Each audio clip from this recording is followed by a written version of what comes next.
What's up, everybody? Welcome into Hockey Sense, presented by First Community. It's the Four Nations edition, man. Looking forward to this show. Hall of Famer Chris Pronger is going to join us. Has a long history with Hockey Canada, obviously, in several different international tournaments. In fact, he's a member of the Triple Gold Club. I mean, there's only a handful of guys that can say that. And Pronger is certainly one of them. He's been very opinionated. He's been all over social media. This guy's been tweeting more than...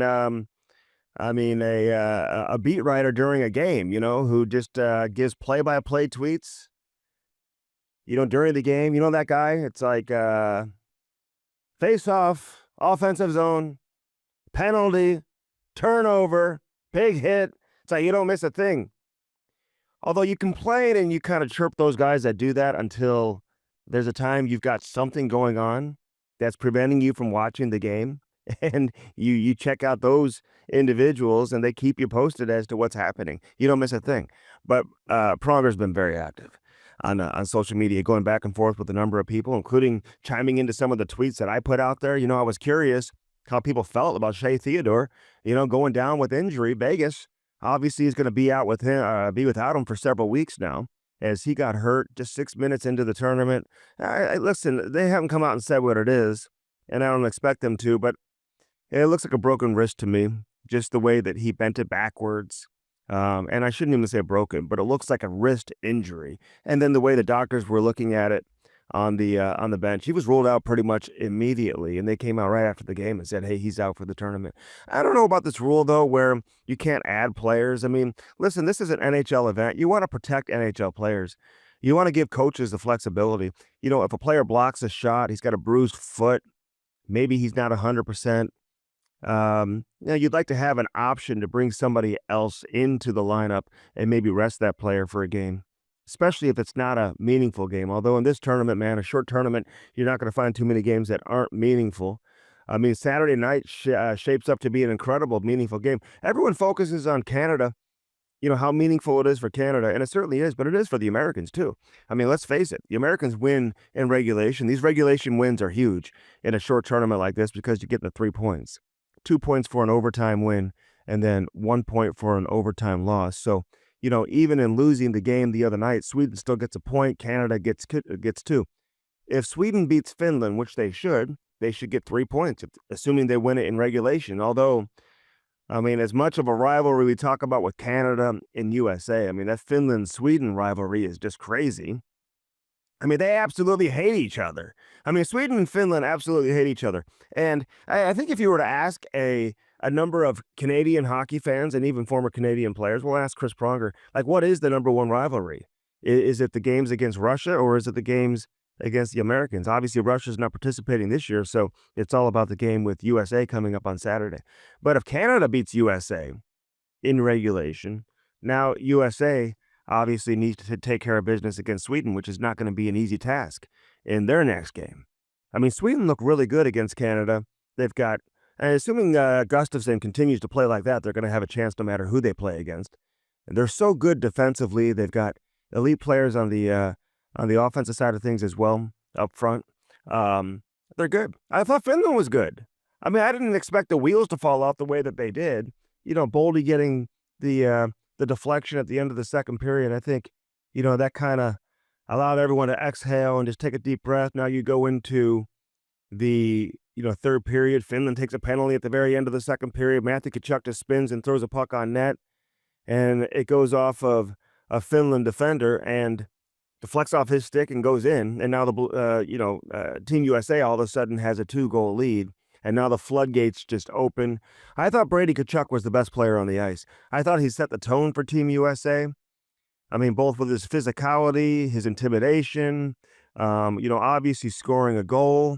And then obviously, listen, to me, it's an obvious decision. You get a tournament like this, and just the style that Matthew and Brady Tkachuk play, it only makes sense for them to play together. I'm not saying you do that because they're brothers and their families are in the crowd and, you just want to do, something cute, just to turn this into a sideshow and make it all about the Tkachuks. No, but their games match up with one another. I mean, this is an opportunity to put them on the same line and really create issues for opposing teams, which is exactly what happened last night. You had Jack Eichel in between them. Eichel quietly had a great game. Austin Matthews quietly had a great game. And these guys just played a real mature game. You know, everyone talks about the youth for Team USA and the number of players who really find themselves in this situation from an international competition standpoint for the first time. There's not many guys, obviously, who have been through this before. They're very young. You know, they don't have a 37-year-old superstar the way Canada does. Although Sidney Crosby turned back the clock the other night, man. He was incredible, and you could not have written the script any better if you're the National Hockey League to have Crosby be the number one star, for him to take center stage and be the guy, and Canada to win that game. I thought maybe it'd be a little bit different if Canada loses, because I do think the worst case scenario for the NHL in this tournament is to have Sweden and Finland face each other in the championship game. Listen, it'd be great. I'll watch it. Both teams are fun to watch. Both teams have great players, but that's not what the NHL had in mind when they put this tournament together. And the way Finland played last night in the third period, they're not getting to the championship game. They may go 0-4 in this tournament. They may lose to Canada and Sweden. I don't see them beating anybody. And they're decimated on the back end. So decimated on the back end that they can't even put a defenseman on the ice on the power play. They use 5 forwards on the power play, which isn't a terrible idea. I mean, Barkov's so big, they put him up top. Even the way he defended a rush coming his way, he just looked comfortable, and he's got his big, long stick, big, long body, skates well enough where he can at least kind of kill a play if an attack is coming his way. But obviously you want him making plays in the offensive end and just demonstrating his two-way game altogether as a forward versus being a defenseman. But that's where we're at for Finland. They just don't have the bodies on the back end. This has been, I don't want to say way better than I thought it would be, because I thought it would be good. And my only, chirps about the tournament was, it's just kind of a made-up tournament. It's not an Olympic tournament. It's not a World Cup. You don't have Czechia involved.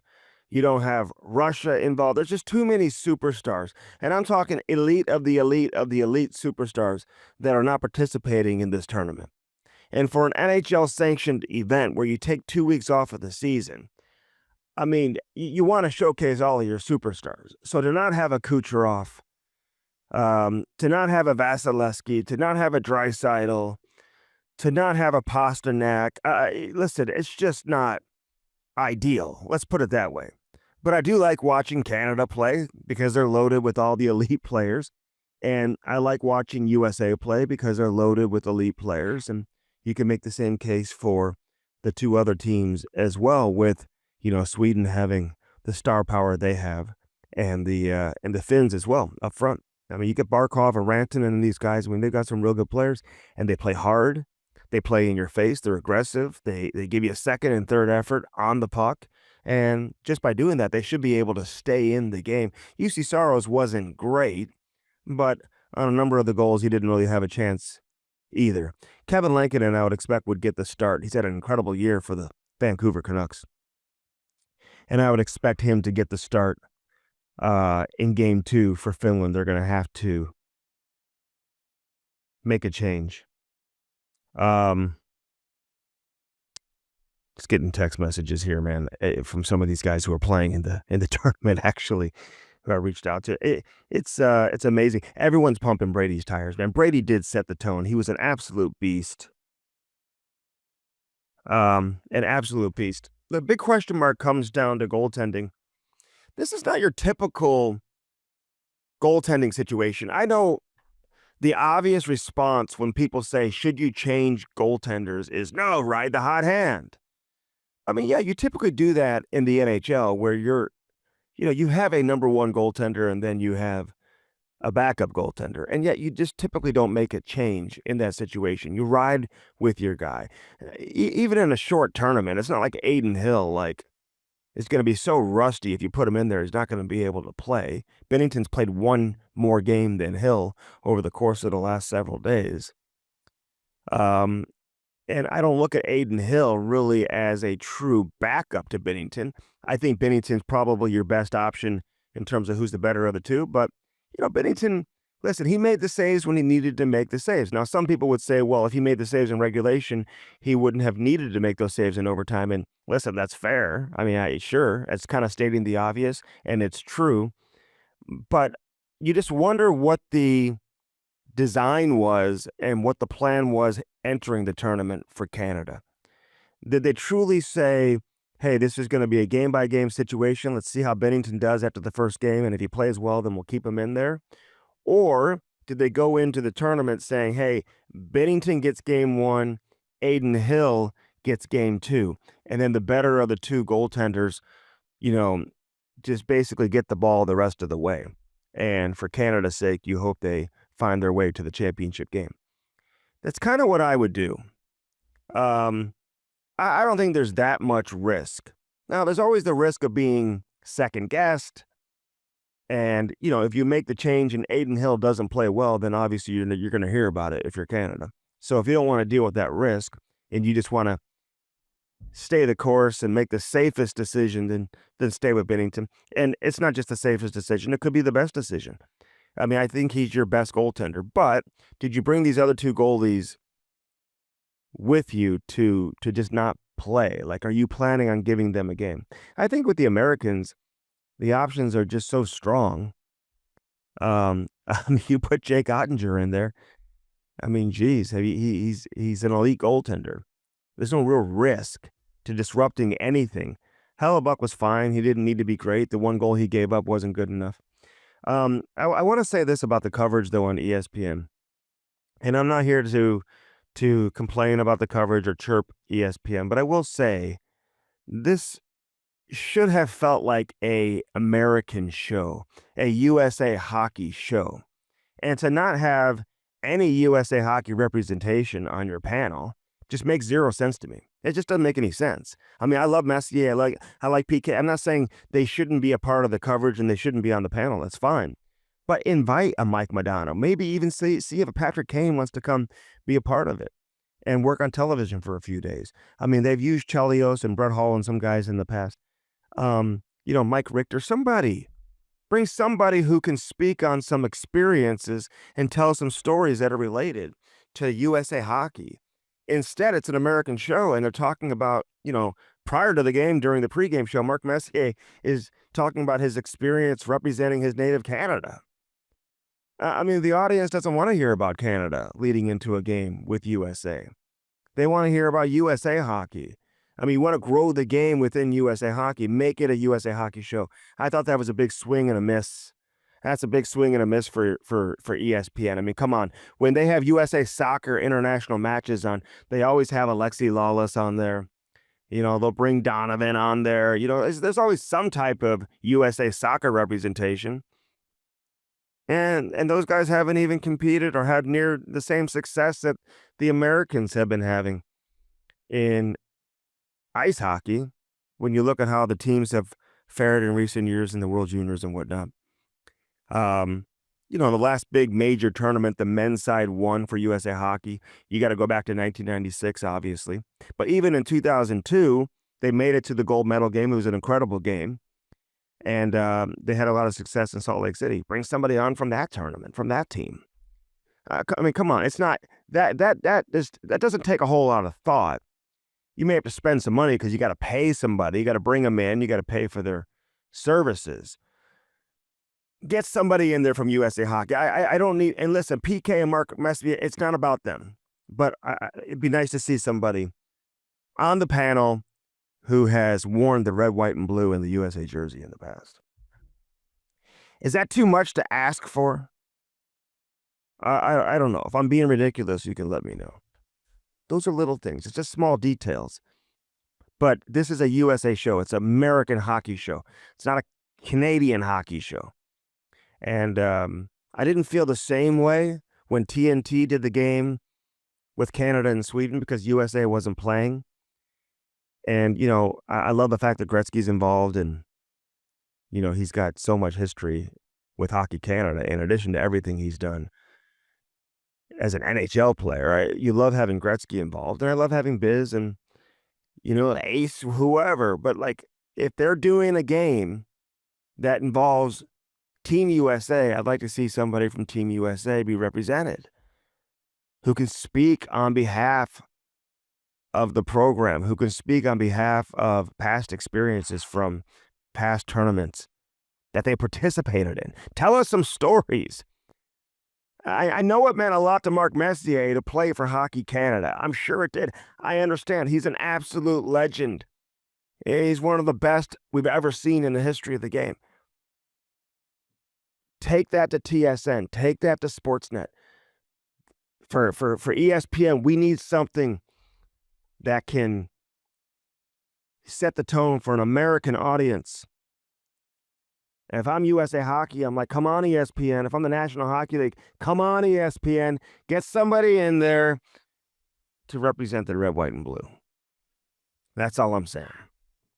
So in terms of goaltending, UC Saros not good enough. Lankinen's the obvious choice there.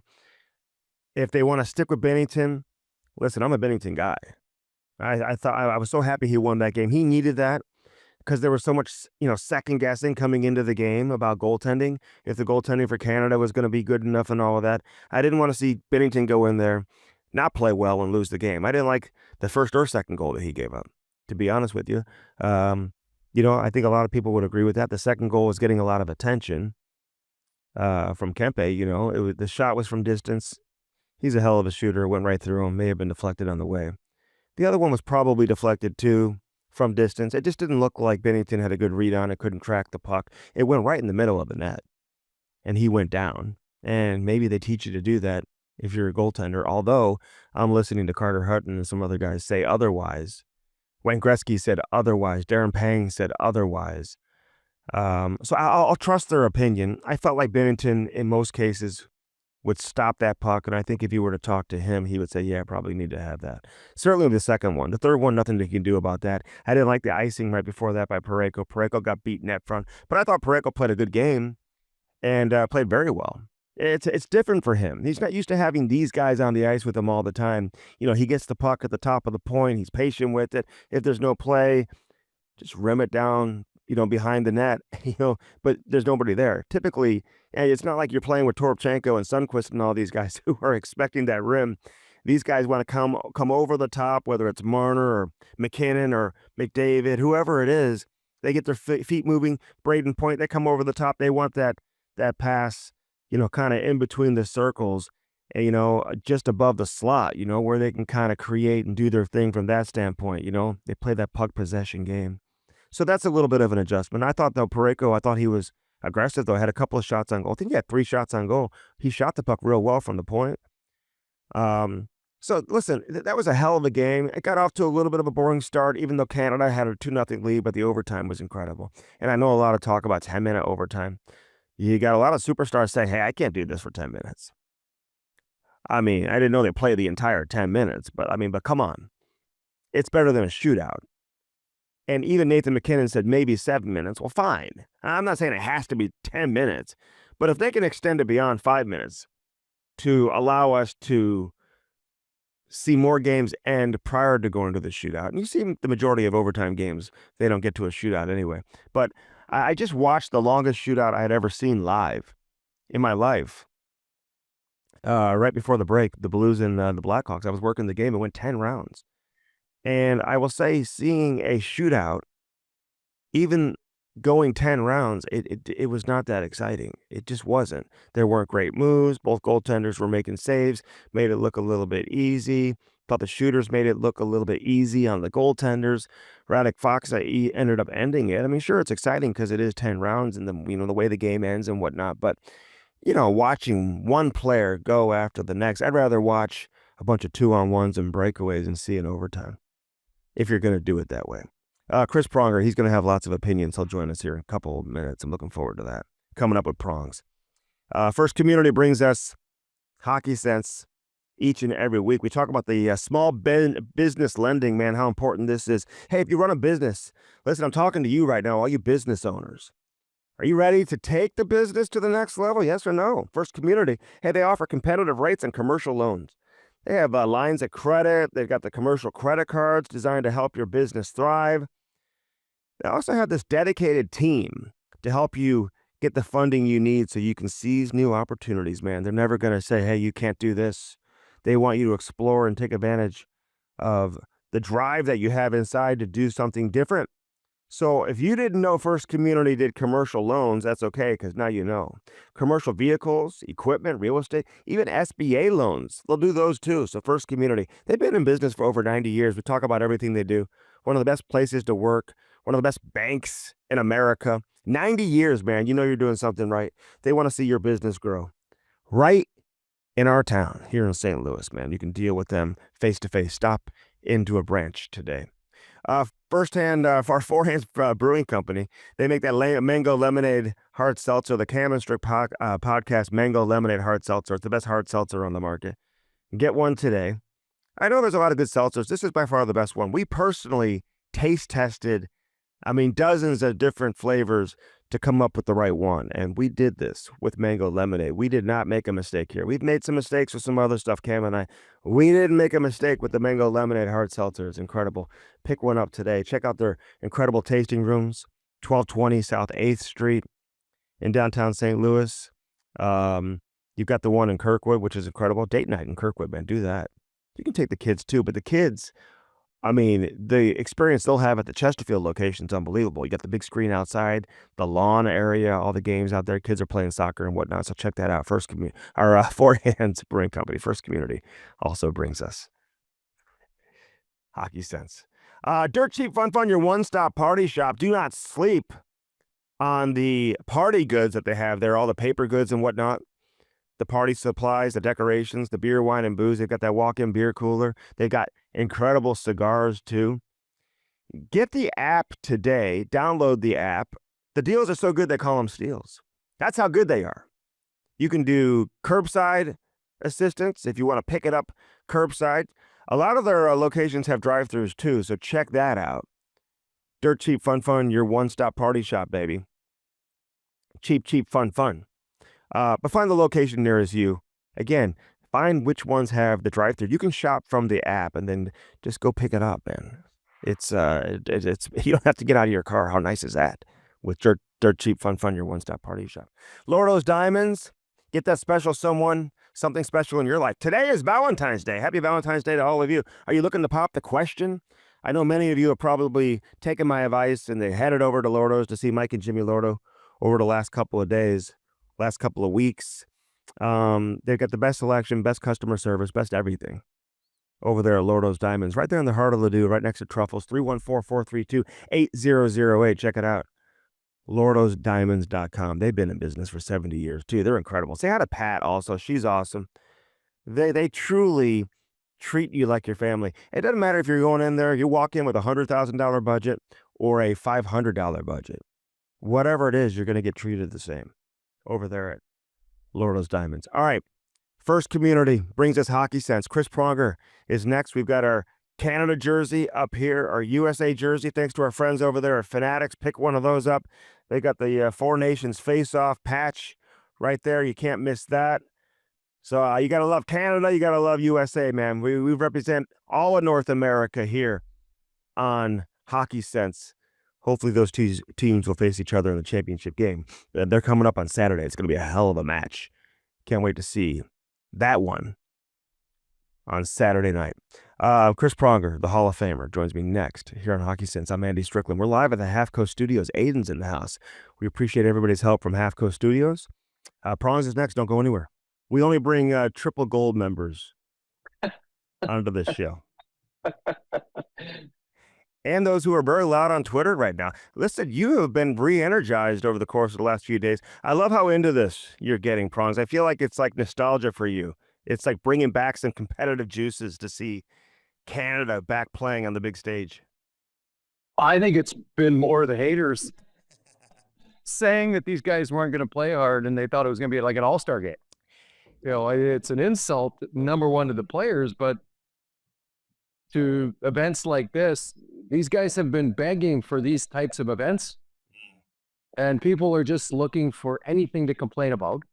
I don't like the date. Why aren't they doing it here? Why don't they do this? Well, just like, you can't win no matter what you do. And why don't they just enjoy, there's only 4 teams. Why isn't Russia there? Why can't we have more than 4? I'm like, first off, they have a small window to fit this tournament into. Without going into the whole political landscape. Yeah. that I may or may not disagree with. Yeah. 4 teams over 10 days is probably the right number. Number one, you can't have back-to-back nights where you're playing. You need some time to go from the 2 cities involved. It makes sense on a number of ways. And frankly, when you look back at an All-Star game, the way they have it set up now, there's four teams. Yeah, with the 4 divisions. That's been my only Well, let's not say All-Star game again in this conversation. ever.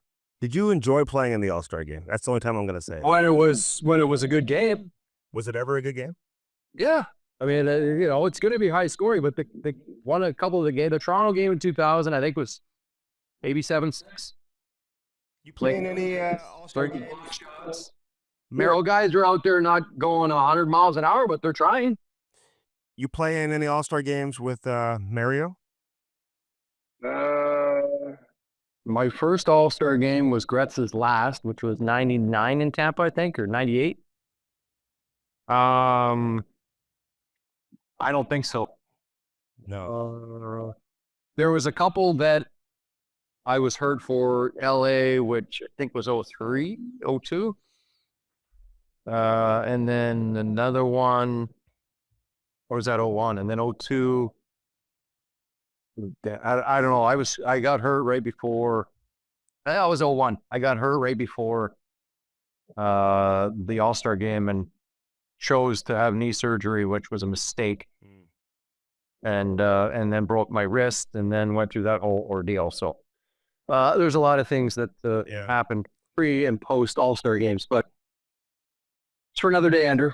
Don't ever choose to have knee surgery. I mean, if they give you the choice, Prongs, don't have the knee surgery. It wasn't, the problem was with the knee surgery, it wasn't bothering me to play. It only bothered me getting in and out of my car and in and out of bed. Playing, it didn't hurt at all. So it was just, let's not get into it. Okay. It's not even a criticism. My only wish for a tournament like this, that you just have so many great Russian players, and it's kind of out of the league's hands in reality. So I just would have loved to see the Kucherovs and some of these guys, because I'm curious from your standpoint, because I hear a lot of Canadians say that their true rival is Russia, not the Americans. Did you feel like the games against Russia, there was more hatred than the games when you played against USA? No, I think that has slowly evolved, and I think the temperature, as you'll soon find out on Saturday, has turned. I think when you look at the U.S., especially when you're looking at the U.S. players, Canada is their gauge. Canada is their marker. Mm-hmm. Like, how good are we? Can we compete and can we beat them? And as Canadians, we have to look at it as, okay, 70s, 80s, and, part of the 90s was Russia. And as the game has grown and evolved, the U.S. has taken a large role in winning some of these tournaments, being spoiler and beating Canada. They beat us in 2010 in the round robin, and then we beat them in overtime in the finals. So there's a lot of history now with the U.S. where there was a lot of history before with Russia. So I would argue that the pendulum has swung, and the U.S. is our main rival right now. And when you look at the talent and their style of play, you could almost say that they're, based on last night and based on the players on their roster, they have a Canadian-esque team. Yeah. I was reading about how Jack Hughes wanted to play with Austin Matthews, and he got that opportunity last night, but he was looking forward to and hoping to get that opportunity. Did you ever say, like, entering an international tournament, was there ever a partner that you really wanted to play with where you went to the coaches and say, hey, I'd love to play with this guy? No, I think you find chemistry a lot of times, as we've seen in years past. Like I played with Al in 2002. I played with him a little bit in 98. They kind of moved us the bottom pairing around a little bit. I played with Eric Desjardins and Al in 98, played with Al and predominantly in 02. And then, I think they like having that chemistry with guys that have played together as much. In a perfect world, they'd love Devon Caves and Makar to play together, but with the injury to Theodore, that throws a wrench into things. And you saw Bowmeister and Petrangelo, I think was 14, play together. So they like that, which, if the players are of the caliber, then you absolutely want to do that. But I think early they try to find what works and who's complementary. I remember in 06 in Italy, I started with Rob Blake a little bit, and we were doing great, but the other pairings were struggling to find chemistry, so they broke us apart. Yeah, and moved us to try to figure out, the full back end and what you can put on the ice to be successful and not lose momentum and not lose any defensive capabilities or offensive capabilities. Yeah, you got to find that balance for sure. Yeah. I'm curious your take on the rule where you just can't bring in an extra player, basically call in an extra player. I mean, it's an NHL sanctioned event, so you want to protect the players and make sure you're not putting any players at risk. I mean, if a player blocks a shot and now you're forced to play him because you don't have another body to bring in, even though you may not be 100%. Like, what's your take on it? Should they be more flexible with the rules with Theodore going down? I mean, should Canada be able to bring somebody else in? Well, they have Thomas Harley in Boston. Yeah. So he'll be skating a little bit just in case. Sure. Which, the issue is how many guys you got to have on high alert if there are injuries. I mean, they're planning a vacation, or they're planning to go home, or they're planning to do whatever they want to do during the off time that they're given. At what stage is that a risk? The player has not skated sometimes for 4 or 5 days, depending upon where they are. I'm sure they're working out, but a little different than being on the ice. And then you're thrown into that tournament going 100 miles an hour against the Americans. Yeah, like the pace of play is going to be insane on Saturday night. So it's a difficult position to put a player in, and I don't think they want to set the precedent of, okay, you three are going to be on high alert, so just be available, and it's difficult. The players are going to want to be that guy. Right. They prefer to be on the team on the outset. That's what I'm saying. Expand the roster going in is what I was thinking. I know, not playing. And then they're going to be like, well, why am I here? Right. They know they're number 8 on the depth chart on defense. Like, why am I here? I know. And by the way, not in the hopes, but on the off chance somebody gets hurt. I mean, I've watched that Theodore hit 1,000 times. It looks like he either broke his arm or jammed his shoulder. The way he hit the ledge with his arm as he was protecting himself. Didn't look very, wasn't that like a wrist, maybe? No. Well, it looked like he hit his forearm or his wrist on the dasher board. Yeah. As he was trying to protect himself, or he jammed his shoulder up and did something in that regard. But it didn't look like it was that. I mean, it certainly wasn't a massive collision. It was just an unfortunate event that happens. I mean, listen. You can be crossing the street and hit by a bus. I mean, there's all kinds of things. Like, people are worried about, what if my player gets hurt? Player can get hurt in practice. We've seen guys blow their knees out training. Like, it's just a fact of life. Injuries happen. Mistakes happen. Like, these are things that you can't control at times. Yeah. It's just that's the worst case scenario, because everybody who's playing in a tournament like this, Chris, as you know, is so important to their NHL team. They're star players. Sure. And so they're almost irreplaceable. So you just hate seeing that. But that's the trade-off. Yeah. You can't complain about not growing the game and not seeing best on best, and then complain about having injuries. Hey, you're right. Can't happen. Yeah. And that's where people are talking on both sides of their mouth, like, oh my God, this injuries, Vegas, oh my God, what's going to happen? It's just a fact of life. Well, listen, a Maple Leafs fan may be like saying what you're saying right now, and then all of a sudden, if Matthews goes down or something, then all of a sudden it's like, oh my God. So I understand the fan's dilemma. Yeah. But that's the cost of doing business and trying to grow the game. Yeah. How much can this grow the game, you think, a tournament like this? It's been a great success so far. Both games have been wildly entertaining.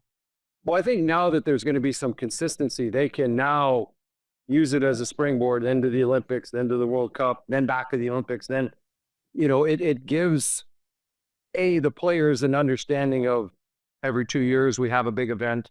I would not want this. I would not want something every single year. I mean, that would be a little much, but having a World Cup and then having the Olympics every second year, is a great way. And I see, people not wanting it during the middle of the season, but if you do it in September, with the toll the playoffs take and how long into June they go now, mid to third week of June, you get no time to recover before you got to start skating and prepping. As you see, these guys are going 100 miles an hour. Mm-hmm. So now try to do that in early September when players are still banged up. Think about how many guys had surgery after the Stanley Cup Finals this year. I know. So there's always things and then you don't have your top players. And I felt like this. I covered Team USA in the 04 World Cup. I was with them 10 days for their training camp. And it wasn't during the season, and you guys were dealing with labor issues at the same time and all that. But I didn't feel like they were very locked in. You know what I mean? And maybe you're more locked in when you do it during the season. And obviously when you wait all these years and you got all these Americans who have never really been on this stage before, they're kind of doing this collectively for the first time. You've got McDavid playing with Crosby, and Crosby obviously, he doesn't know how many more opportunities he's going to get. So everybody just seems so locked in. Did you always feel the same intensity with a World Cup versus an Olympics? I never played in the World Cup. Okay. I didn't play in 04. My knee would bother me. And I didn't make the 96 team. I was obviously early in my career. Yeah, young. So those are the only two opportunities I had to play in it. Okay. The World Cup was the Americans. They were not locked in, Prongs. I will say that in 2004. Also, you got to remember it. A, not locked in, but B, knowing we were going to be locked out and the league was going to shut down. So yeah, they were like, I mean, they literally left one night, and they took a plane, they took a jet to Detroit to go see Chris Rock, or Kid Rock. I'm sorry. And then they came back the next morning and had practice. Ron Wilson had no control over that. Brett Hull's getting scratched. It was just kind of a disaster, but fun nonetheless. To be around it. What do you think of the goaltending situation? A lot of people are, and I would agree. Let me just preface it by saying this. In the NHL, we look at it like, hey, you got to ride the hot hand, but typically you have a number one goaltender, then you have a backup, so there's some drop off. And I don't know if you see it the same way now. I mean, let's just focus on Canada. I'm wondering if there was maybe a plan going into the tournament that Bennington gets game one and maybe Adin Hill gets game two, or if they were just going to say, let's wait and see how he performs in game one, and then we'll stick with him, assuming they win and he plays well. And he played, I don't know what you thought about the goals against, but he certainly made some big saves and gave him a chance to win and ended up winning the game. Is it too much of a risk in a short tournament to make that switch? I mean, you're opening yourself up to be second guessed, or can you look at it differently than maybe you would in a typical NHL scenario? Yeah, I think in a lot of these players have not played with them. You want to goalie defense exchanges, where rebounds are going to be. There's a lot of nuance to goalie and defense and interactions. It can go either way. It depends, again, as you said, what the coach and management have talked about beforehand, how they wanted to handle the goalies, and B, if there was going to be a rotation. With 2 days off in between, I don't know why you wouldn't go back to Bennington. If ultimately he is going to be the starter, that's the biggest game. In my opinion, you want to play well against the U.S. And if you're throwing an option at, we're going to start Hill in this one just to see how he does. I mean, I don't know why you would do that. Now you have a question. Okay, Hill plays good. Now who's going to start game three? Yeah. You tell me who's going to start, because if Bennington goes in and he doesn't play well, you're going to Hill in game three. 100%. I think if you go to Adin Hill, if Bennington goes in and plays well, yeah, you can still go to Hill in game three, because now you won game two. And now you're essentially in. Yeah. Yeah, And I think you're right. I think, and to answer your question, if you were to go with Aiden Hill in game 2, then I think you just you make your decision moving forward based on who played better between Bennington and Hill in those 2 games. I mean, if Hill stands on his head, then obviously you'd have no reason to go back to Bennington. But I think the idea but if he doesn't, now you're going back to Bennington. Now you're like, okay, you weren't allegedly you're not happy with his game 1. Mhm. You weren't happy with Hill in game 2. Like, to me, it just gives a little too much to chance and not enough into he's our number 1. Typically, you roll with your number 1 until he's not your number 1. And if they're choosing to start him in the first game and he's anointed as the starter, then you ride him. And in years past, like in 2010, we got spanked by the U.S. 5-2. Marty got pulled. Luongo goes in. Now he's the number 1. Yeah. And we ride him to the gold medal. You know, same thing happened in 2002. Cujo was a starter. He got yanked after we got pounded by Sweden. And Marty goes in and he's a starter. Is the first game the hardest?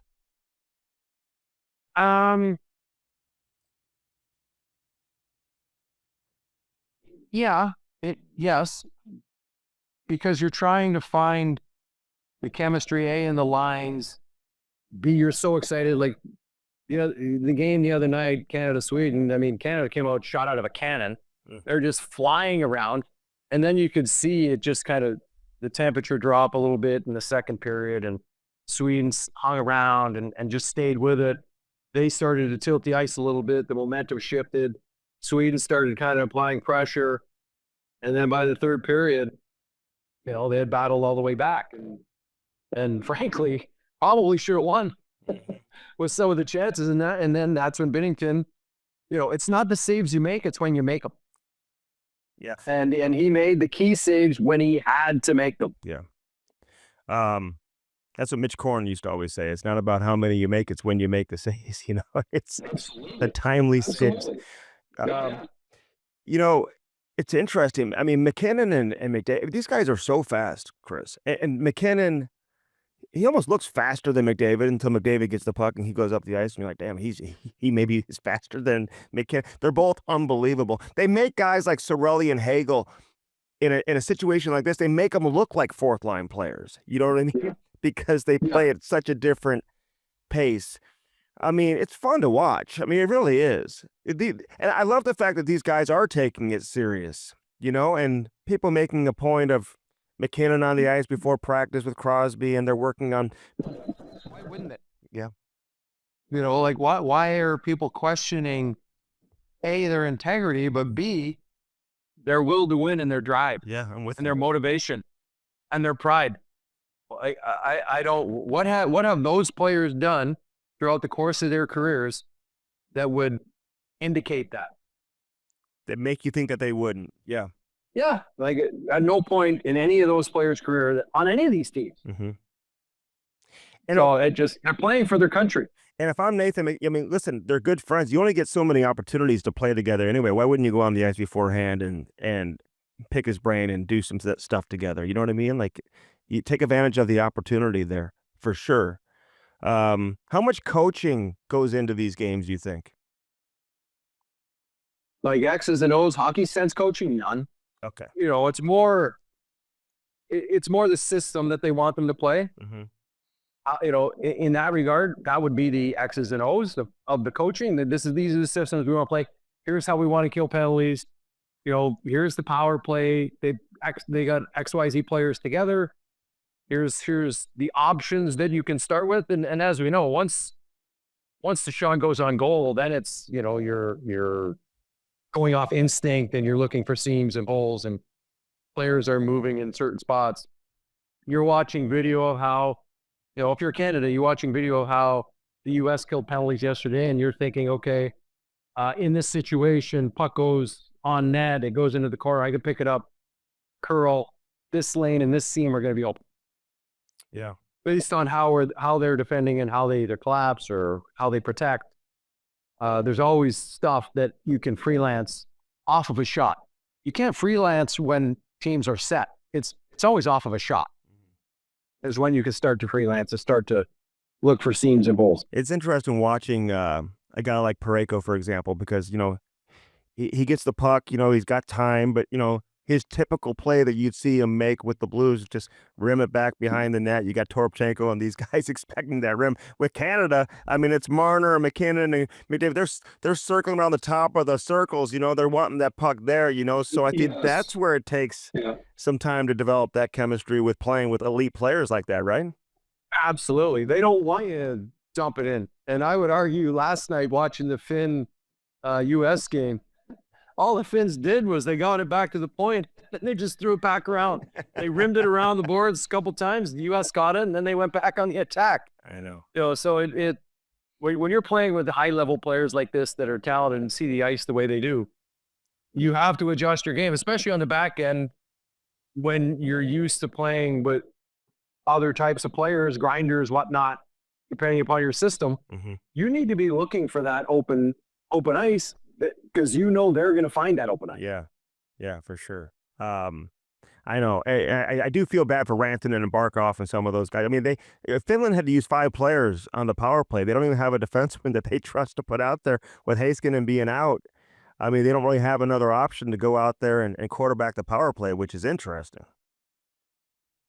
Yeah, they're pretty banged up. Their back end not very well known, and there were a couple guys that I didn't even know who they were. I didn't even know they were still in the league. I know one guy, the guy who got the, and I'll look it up, who got the blood and he got the border penalty.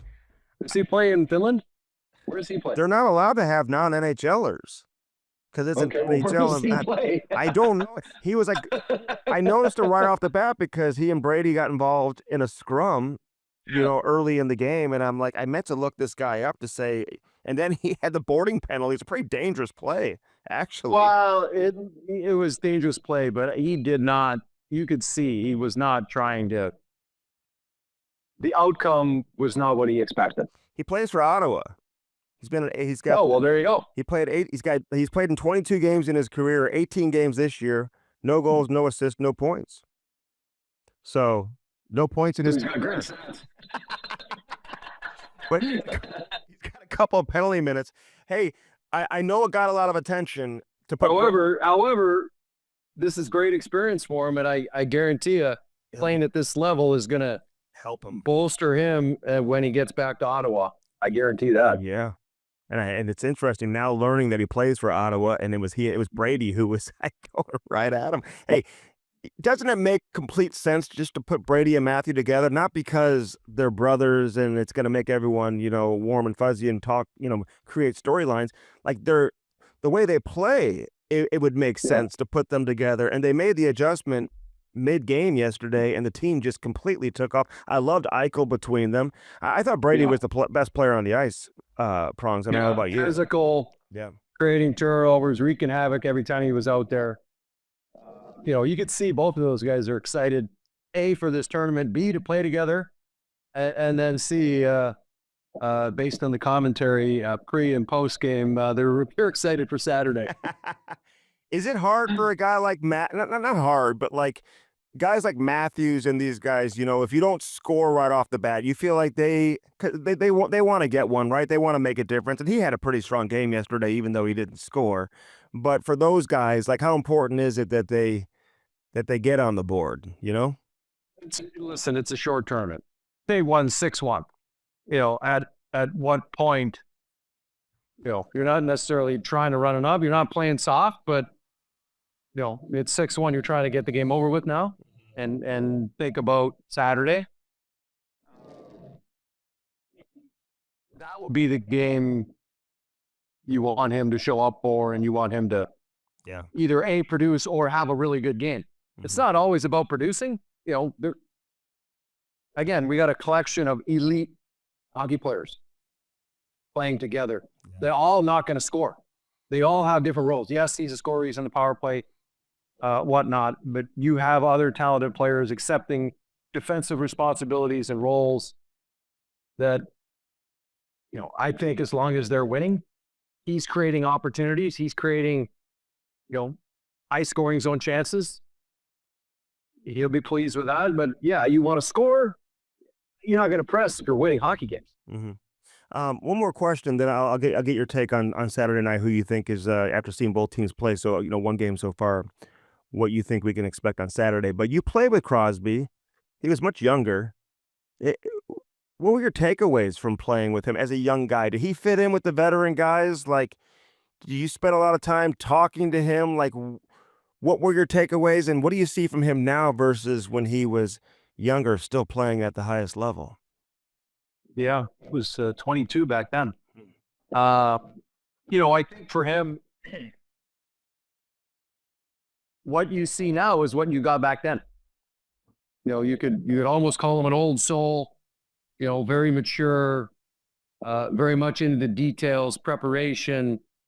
I think back then he was soaking up that Olympic experience and really, you're sitting down in the team room, you're going to other events, but you're focused on A, the experience, and B, winning a goal and making sure that you're doing everything humanly possible. And just his style of plays, he's as solid a two-way player as you're going to get.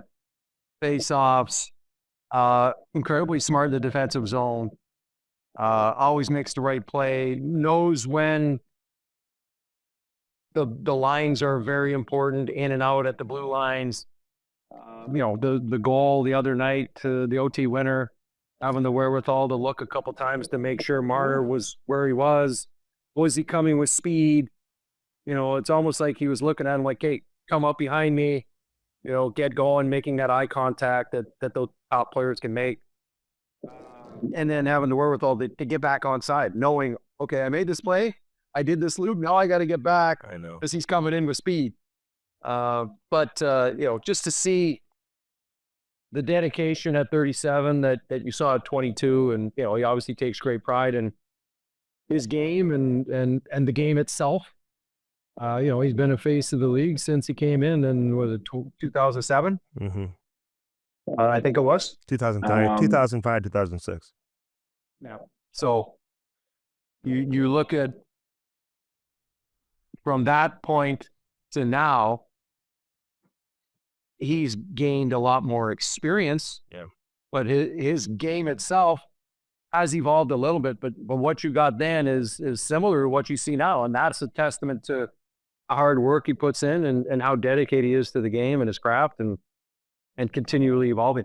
I've never seen really everyone does that neutral zone drop pass on the power play, but I've never seen one like that. It goes all the way to the far blue line and puts it between two or three players just to get to, a high risk play. If he turns that over, A little bit high risk. He's throwing back there pretty far. Yeah. Well, he had to go through a couple. He had to go. I don't think the Swedish players were expecting him to do that once he got that far up ice, right? But when he passed it back to Marner, he passed it right past a couple. They're not Swedish they're players. converging on him. Yeah. They're converging on him. They're not taking away the passing lane to go backwards. No, exactly. They're taking away the lanes to go forward. Amazing play. Hey, real quick, Mahomes, and Tom Brady was saying that Mahomes will, like, he's 3-2 in Super Bowls. He'll think more about the Super Bowls he lost than the ones that he won while he's still playing. Absolutely. Oh, absolutely. Do you think about the Stanley Cups you lost versus the one that you won more than, do you think about those still today?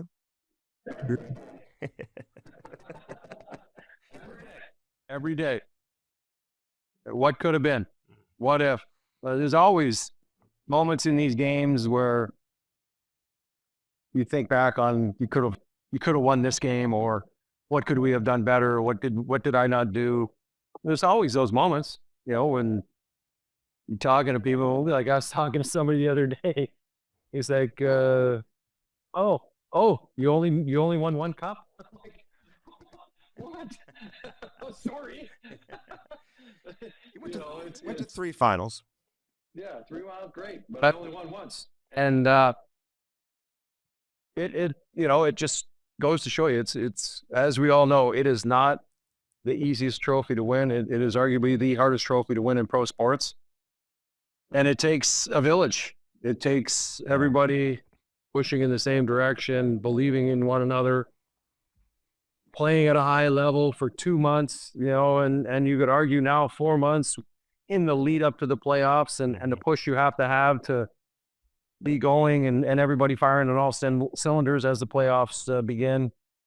It takes an awful lot out of you too. And that's why, as we talk about these tournaments, knowing what goes into winning a Stanley Cup and fulfilling that lifelong dream and the toll it takes, and as we talked about, the injuries you play through and all the surgeries and different maladies that these guys have to deal with post playoffs, having one of these tournaments start, you'd have to do training camp in mid to late August to start one in September. There's not enough time to recover, and you're going to be missing an awful lot of these players for these, best on best tournaments. And you do it in the middle of the year. Does it suck to shut the league down? Absolutely. But it's the best option to make sure the best are there. It's not so bad. Yeah, exactly. We'll get over it. It's not so bad. Although you should have won the Conn Smythe, by the way, in 2006. Okay. In a losing cause, I'll survive. like McDavid did last year. Who wins Saturday? Who you think takes this one? And you know what? If these two teams face each other again in the championship game, it's going to be tough to beat the same team twice in a week. Correct.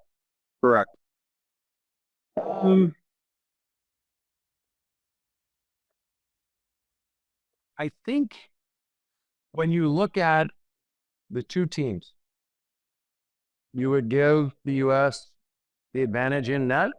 However, Binnington's won a Stanley Cup and Hellebuck has not won anything. He gave up a soft goal last night. You could argue it's a push just based on experience. Mm-hmm. On the back end, even with Theodore out,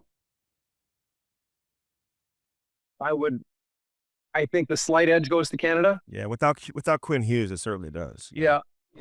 But listen, Jake Sanderson's a good player. Really good. So I would not go to sleep on him. But I would say up front, from a high-end top level, Canada, but from a physical standpoint, the U.S. has a beat for sure. Yeah. So who? Just from a grit and physical style of play, you get the Kachucks, you get Miller, you get some of these guys, just being tough to play against, grinding on you shift after shift after shift. It'll be a battle. I think you'll see the emotions crank up real quick. I'm sure Brady will be running around and Miller will be running around and Matthew will be sticking Binnington or whoever plays in that. And it'll be a good game. Yeah, well, I'm looking forward to it. There's no doubt. So, and both teams better stay out of the box because their power player Power plays, yes. really good. It's always interesting how they decide who's the number one unit, who versus the. I don't know if it's a one. I think it's a 1A, 1B. Because you look at the options. You obviously have McDavid, McKinnon, Crosby, is it Reinhart, I think, and then Makar. You could probably call that the one, and then you've got a 1B. That's pretty good as well. So it's not. There's a very, very, very small drop off between 1A and 1B. Yeah, and I like the way on both sides. I like the way Werenski operates up top on the absolutely U.S. He's having a heck of a year. He is. No one really talks about him. They do, but they don't. He just doesn't get the same recognition that Hughes and Makar get, but he's putting up a lot of points. So anyway, that's how you win the Norris, Chris. In case. Entirely. rumor has it, it's now an award for whoever gets the most points. I know. That's for another hockey sense. I know. We may have to get into that one. It used to drive me crazy. I think Mike Green won a Norris trophy. I think he scored 30. Yeah. He may have scored 30, something like that. Then he scored 30. Yeah. The last one to do it. So, defenseman to score. Yeah. Scoring 30 goals is a defenseman. That tells me you're not. State. Yeah. Tells me you're kind of playing forward out there.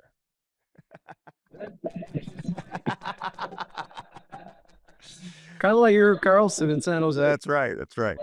I'm listed as a D, but I play forward. Yeah. So, all right, good stuff, Prongs. I appreciate it, man, as always. Have fun. Enjoy the game. Yeah, I will. Have a great day. You bet. We'll see you. That's Chris Pronger joining us here on Hockey Sense. We'll take a break. We've made Jamal Mayers wait in the green room way too long. We'll bring him in just a couple of minutes. Arco Construction, by the way, taking St. Louis hockey to the next level, one ice rink at a time. They built that beautiful Centene Community Ice Center. They built the Maryville University Ice Center in Chesterfield as well. So check that out. Arco Construction, they built Putt Shack, Topgolf. They bring the fun to St. Louis, and they take St. Louis hockey to the next level, one ice rink at a time.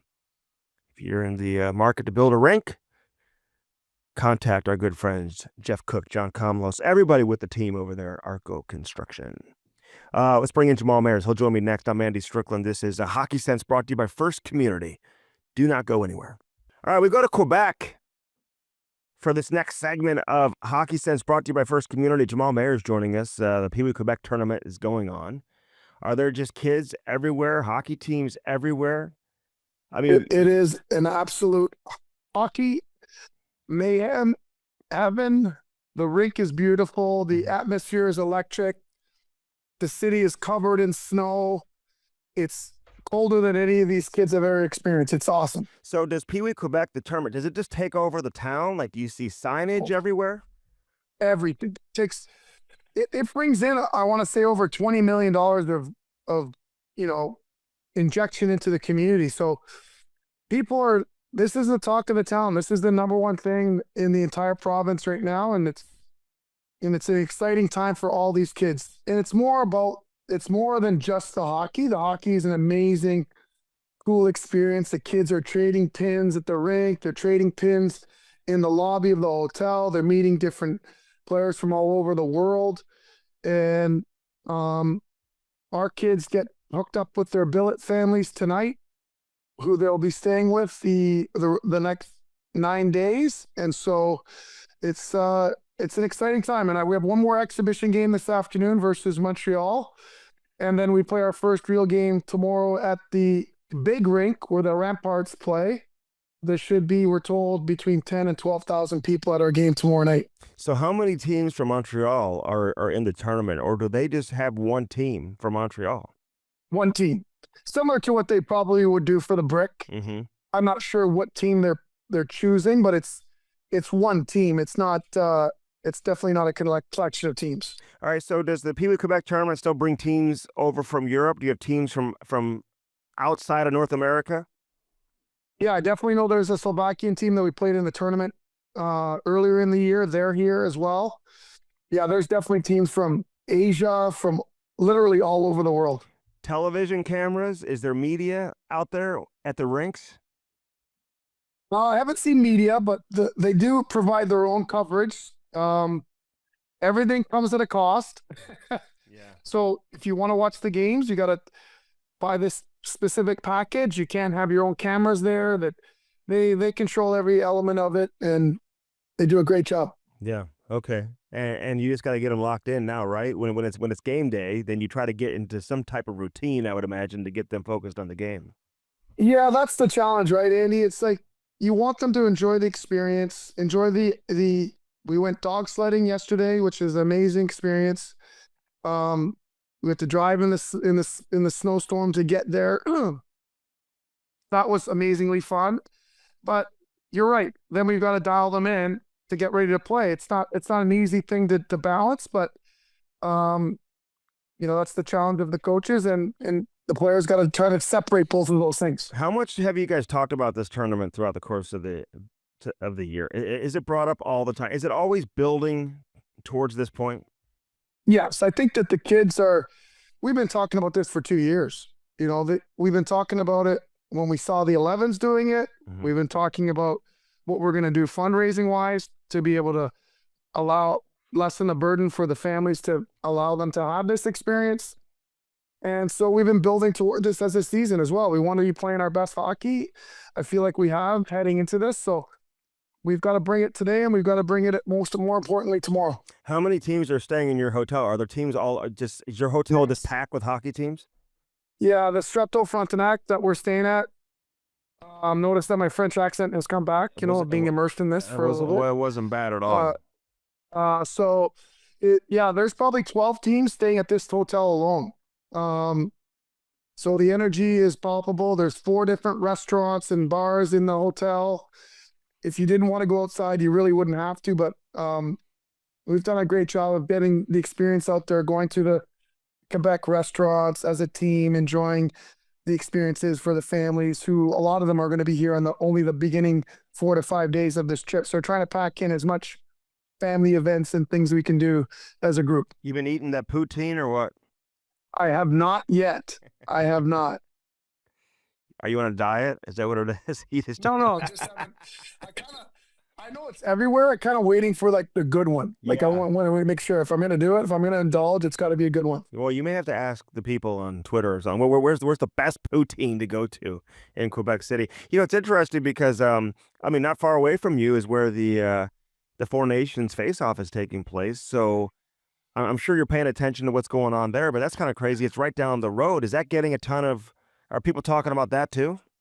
Absolutely. We're a little conflicted, Andy. I am Canadian. I played for Team Canada on 3 occasions in a World Championship. So my allegiance is to Canada. I'm the only one on this trip of our 60 people that I think that are cheering for Canada. So, well, maybe the dad of our goaltender might be cheering for Canada too. He's originally from Canada. But you know what? It makes it fun. I think the U.S. looks poised, looks great. Huge win last night against Finland. Kind of pulled away there in the third period. I thought the Canadian team showed signs of, perhaps pulling away, and they ended up having to win it in overtime. I think both teams kind of looked past their first game and looking to tomorrow night's game, which should be an epic an event. I'm so excited to watch that one. You know, Brady Tkachuk is just being like unleashed. You know, I mean, he's playing with his brother, so he's got a lot of energy because of that. He's never played in a Stanley Cup playoff game, so he's been locked up, not having played, playoff hockey or being on the big NHL stage. And it's his first big time international tournament with USA Hockey. This guy was the best player on the ice last night, Jamal. He was absolutely incredible. And it only makes sense that you put him and Matthew together, not just because they're brothers and it would create great storylines, but I think their games mesh well together. You put Eichel in between them. I mean, it's unbelievable watching these guys play. It's funny because they're very different players. I know we always try to say they're the same player. They're really not. I think Brady is more like what Walt was as a player. Meat and potatoes, so hard to play against, gets to the front of the net. Matthew is perhaps a little bit more cerebral in the sense of tremendous skill set. Hands are remarkable, vision, more of a playmaker, if you will. And perhaps not as great of a skater as Brady is, but so smart and he understands the game, understands the moments. And I heard his comments, I think it was yesterday, in regard to preparation for Team Canada. And he made the quote, he's made the statement that he's been preparing for this for 9 years and that they will be ready. So smart players understand when they say things in the media, sometimes it's a message to their teammates, right? That confidence that he personified is going to be absorbed by his teammates, and they're going to take that on. That's leadership. Sometimes it goes unlooked, but he's been around long enough and smart enough to know that those comments will reach his teammates and will give them confidence as they prepare for tomorrow night. Yeah, and he's a captain of a team too. So again, he knows how to handle those situations when he's talking to the media also, and what type of message he might be trying to send. It's interesting because Brad Marchand, he's an older player, and he kind of made a comment, after the game, he was mic'd up and be like, I'm the biggest fan here. I don't know if he was basically saying because he didn't play as much, but he's keeping a good attitude. Probably easier to do now at this stage of his career, maybe, versus when he was being younger. But that's so important, right? Even with these superstar guys that maybe aren't getting the chunk of the ice time the way a McKinnon and McDavid and Crosby and these guys are, and with the attention those guys are getting, they got to be good teammates even if they're not playing as much as what they're accustomed to, right? And that's the challenge, right? For Cooper and his staff is, how do I keep everybody pulling in the same direction? How do I keep everybody happy, which you're not going to be able to do? And I think that Marchand was brought up in the right system, around the right people, Bergeron, Chara, who always put team above self. And I don't think there's any of those guys that organize. I think when they chose this team, they made sure they were very cognizant of, okay, if we pick this guy and he doesn't, can he do this other thing? and accept it. And so I think that as you get to the second half of the lineup, forward wise in particular, you've got to be able to be willing to do other things. And I think the management knew that and picked those types of guys, Marchand being one of them, that can play on the first line if something happens, but will accept a role on the fourth line. Yeah. And he still contributed and had a good game too. So Yeah. which is important for even a player like him. But it's interesting because Canada's dealing with an injury right now with Shea Theodore. So the way the rosters are constructed, they don't have a player they can just, bring into the fold. I know the Harley kid from Dallas apparently is in Boston, and he'll practice with the team and be around the team, but he can't technically be on the roster. I wondered if they should expand the rosters just to, give the coaching staff a little more options. I mean, these are NHL players, and if a player were to block a shot here, on Saturday against the Americans and isn't 100% going into the next game, you'd like to have another option. But at the same time, these are all prideful NHL stars. You don't want to have guys who are just giving up their 2 weeks to go to a beach somewhere to come there and knowing that they're not going to play. That may be a little bit difficult. Where do you stand on the size of the rosters, and should there be more flexibility with this rule, in your opinion? I think there should be. And for the reasons that you mentioned, but also for the experience-wise, right? How great would it be to bring two other younger players? Maybe you make a rule that they have to be under 23. Yeah. And that way you're kind of giving your next generation of players that are right on the cusp an opportunity to not necessarily play. They could if they have to, if injuries come in, but you're giving them a taste for what's to come in the next 3 or 4 years in their career. I like that. Do you automatically stick with Binnington? And let me just say this. It's different than the NHL, right, where you have your number one and then your backup. I mean, these guys are all number one goaltenders for the most part. So I would imagine there was some type of plan going into the tournament. Binnington gets game one, and maybe he gets game two if he played well. Or maybe they've already planned on to go into Adin Hill. Is that too risky to make a switch? Do you have to stay with Binnington? How do you look at it? Honestly, I probably would go with Adin Hill. And the only reason why I say this is that Benner played really well in overtime in the third period, but I don't think he liked those 2 goals. No. And the reason why I say this is this. If you go to Adin Hill and he outperforms the Benner, then you stay with Adin Hill. Yeah. He's a Stanley Cup winning goaltender. Now, if you go to Adin Hill and you evaluate it and you say Benner outperformed Adin Hill, then you go back to Benner and he's the guy. I still think I know it's a short tournament. I know you don't have much time. I can see an argument for both, but based off of how the game went, I'd probably be leaning to giving Adin Hill a look and then deciding on, based on both of their performances, who you want to go with. Yeah, I agree. I mean, then you can evaluate. And listen, Binnington made the big saves when it mattered the most, which is the most important thing for a goaltender. Now, you can also argue if he made the saves earlier in the game, then, you're not forced to make those big saves in overtime and you win the game in regulation. Winning these games in regulation is huge, Jamal, because you get that extra point. Yeah, you're right. And it'll be interesting because we all want one final, right? We all want those 2 jerseys behind you there to be playing in the final. Nothing against Finland or Sweden, but I think all the NHL people and NHLPA that put this together, that's the matchup they want in the final. Do you think NHL players are all paying attention and watching this? I mean, even those that are on vacation or whatever, do you think they just cut the cord and they don't care? Or do you think this is really grabbing everyone's attention? And I mean, both games have been a smashing success so far. They've been wildly entertaining. They've been fun to watch. So this has been great for the NHL. You had Crosby on center stage. Him being the best player and the number one star in the first game, obviously, I think worked. You couldn't have scripted it any better, if you're the National Hockey League. I think players are, if it's on while they're on the beach, on the vacation, they'll watch it. I think more of them were going to watch tomorrow night's game. And I think that almost all of them will watch the final. Yeah. And they'll all be back by then anyway, by next Thursday. So, yeah, I'm looking forward to it. Who has the edge in your opinion? I'll leave you with that. Canada or USA? Who do you like in that game? Honestly, my heart's with Canada, but the way that US played, I think they They played a more they played a better game and for a longer stretch of period of time. And I like their goaltenders better. I'm leaning toward the U.S., although my heart's with Canada. Listen, you're a student of the game. Crosby's 3 assists, they were all different, all primary assists. I haven't seen a neutral zone drop pass like that on the power play where you take it that deep into the up ice all the way to the blue line and then just feather it back to what he did to Marner.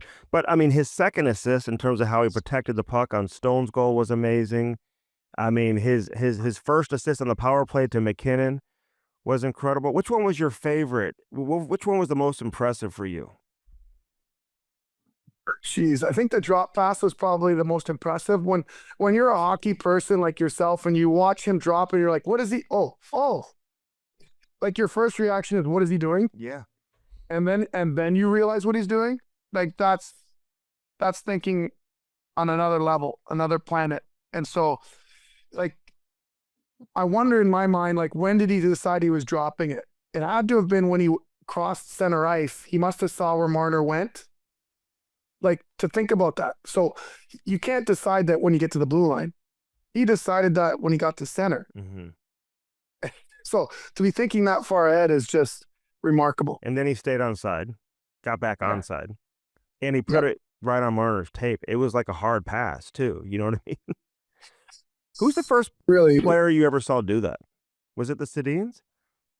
Well, I think it was the Detroit Red Wings started with the kickback before anybody. And I remember being a penalty killer and wondering and asking the coaches, like, what do we do? Like, because you go with the original B, who was Lidstrom, you'd go with him, right? And he'd just drag you to one side and drop it. And then now you're flat-footed. It really was difficult when it first came out. When are kids doing that yet or no? Like, are you? No, the problem with our rules, USA Hockey, unfortunately, is we still don't have, you're not allowed to ice it on a penalty kill. Right. Which I think needs to change. And I think it will change next year for bantams, I believe, and higher. It's relatively new, right? They just brought that into within the last 5 years or so. I like it. Same thing with touch icing. We need to go to touch icing, get these games going, get the kids to understand the flow of the game and how it works. And unfortunately, we're just not there yet. Mm-hmm. Okay. Best of luck to your team, Jamal. I'm looking forward to getting the updates and seeing how it goes. Regardless, it's a great experience for everybody, and you get to represent St. Louis hockey, which is the most important thing, man. We've been sending teams there for, 30 years or whatever it is. So these kids obviously get a great opportunity to do this. It's cool to see. Who brought you to Hockey Sense today? Well, first off, it's Bartolino's. You know, they have 5 restaurants, Bartolino's South, Bartolino's Osteria, Chris's Pancake and Dining, and Chris is at the docket. And Bartolino's Twin Oaks. They forge many lasting relationships with their customers. They're a family model. Cook good food, serve plenty. 50 plus years in business. Only 2 places to dine, at Bartolino's or at home or at one of Bartolino's family restaurants. Hey, before I'm heading to Chicago today. Ty's got games there this weekend, but I'm going to stop by Dobbs real quick just to make sure they just check my tires, make sure my I'm taking my wife's car. I just want to make sure the air is where it needs to be in the tires before I drive to Chicago today. One of the most important things to do in the winter is when it gets cold out there to adjust your tire pressure. You're absolutely right. Well, Dobbs will know what they're doing. They've got 43 locations. They got winter tire deals all this month, including $275 savings on new Goodyear tires, plus deals on Coopers, Continentals, BF Goodrich. Go to Dobbs.com for complete details. It doesn't matter what you drive. A car, light truck, van, SUV, hybrid, EV, your wife's car. Dobbs has a team of specialists and ASC certified associates to service them all. Go to Dobbs.com for more. Appreciate it, Jamal. Have a great time up there, man. We'll see you. Talk to you next week. Perfect. See you, buddy. See you, buddy. Take care. That's Jamal Mayers. Always great to catch up with him. And this Pee Wee Quebec tournament, by the way, has been going on for a long, long time. So it's great to see another team get an opportunity from St. Louis to go there and represent St. Louis hockey. So we wish them the best. Hey, that interview with Jamal Mayers is brought to you by Blue Note Roofing. Called David Novak today. Hey, listen, Cam Jansen's been warning us about the tornadoes that are around the corner. Tornado season is coming, which means you're going to need to know who to call when you need that new roof, new siding, new gutters, new soffit, new fascia. Who do you call? You call David Novak from Blue Note Roofing. Look for that yellow truck with the Blue Notes all over it. 314-920-5713. David Novak, the best in the business. 314-920-5713. You'll see his number on the screen, too, if you're watching this show here on YouTube. 314-920-5713. Of course, First Community brings us Hockey Sense each and every week. We love our friends over at First Community and everything they do to help us bring you great hockey content here with Hockey Sense. Of course, you heard that the Blues inducted the newest members of the class of 25. The St. Louis Blues Hall of Fame. First Community is the presenting sponsor of the Blues Hall of Fame. That wouldn't be possible without the Blues Hall of Fame. So you think about, or without First Community, you think about First Community, everything they do to support hockey here in St. Louis with the Little Blues program and also, obviously, with the St. Louis Blues Hockey Hall of Fame. They are the presenting sponsor of that. This Little Blues program, though, was incredible. I've seen a bunch of kids on the ice recently. They get all these on-ice instruction, great instructors. They have a great time, great introduction to the game. And this is the best thing for parents, man. All the equipment comes with it. So for a very reasonable cost, you get everything from skates to helmet to stick, everything, head to toe. So you don't have to go to the hockey shop, load up. Some parents may be overwhelmed, not even sure what they're supposed to buy for their son or daughter to get them introduced to the game. So this is the best way to do it. Little Blues, man. My son, I bet you 90% of the kids, if not more than that, got their start with Little Blues, and so many other kids in the area did as well. So check that out. First Community brings us Hockey Sense each and every week. Same with our friends over there at Four Hands Brewing Company. Dirt Cheap Fun, your one-stop party shop. Lordo's Diamonds. All our friends over there with Arco Construction. And Blue Note Roofing. Again, 314-920-5713. You call David Novak today. Blue Note Roofing. Again, look for that yellow truck. We thank our friends with Fanatics, who gave us these jerseys. We got Canada on one side. We got USA, baby, on the other side. Looking forward to that game on Saturday. It's going to be an amazing, amazing matchup with all the star power that's on the ice. This Four Nations tournament has been incredible so far. So we're looking forward to that coming up over the weekend. Again, support our sponsors. Support all our friends over here at Half Coast Studios, Aiden, everybody. I'm Andy Strickland, reminding you to keep your head up and your stick on the ice. We'll do it again next Friday, each and every Friday, live from Half Coast Studios. It's Hockey Sense, brought to you by First Community. Have a great weekend, everybody.